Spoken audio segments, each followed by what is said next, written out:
বঙ্গবন্ধু রক্তের সাথে বেইমানি করতে পারবো না। কাজেই আপনার মন্ত্রিসভায় প্রধানমন্ত্রীর দায়িত্ব নেওয়া আমার পক্ষে সম্ভব নয়।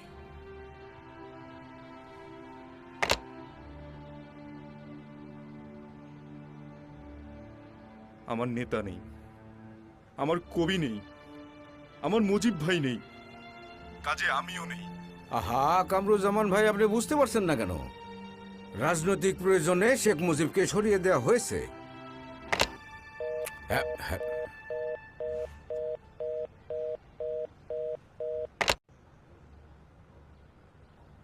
তাজউদ্দিন সাহেব, আমরা চাই যে আপনি আমাদের সরকারে প্রধানমন্ত্রীত্বের দায়িত্বটা গ্রহণ করুন।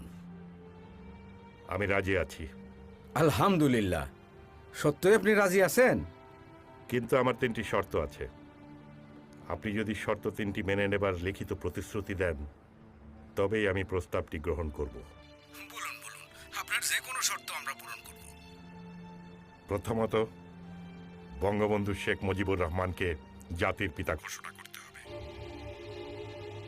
দ্বিতীয়ত, মুজিব ঘাতকদের বিচার করতে হবে।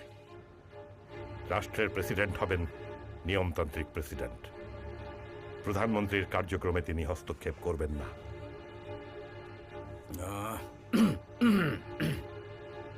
দেখেন, আপনি নিজেও জানেন যে এই সব শর্ত কোনোভাবেই মানা সম্ভব নয়। আপনি বা কি করে ভাবলেন যে শেখ মুজিবের রক্তের উপর দিয়ে তাজউদ্দিন প্রধানমন্ত্রী হবার প্রস্তাব গ্রহণ করবেন? মুজিব আমার নেতা, আর আমি কোনোদিন বেঈমান নই।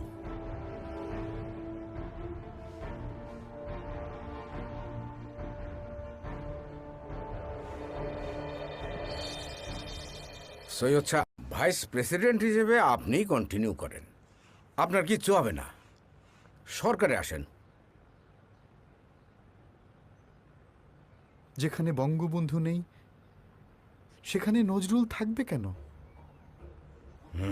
চেষ্টা করলাম, আর বোধহয় বাঁচাতে পারলাম না।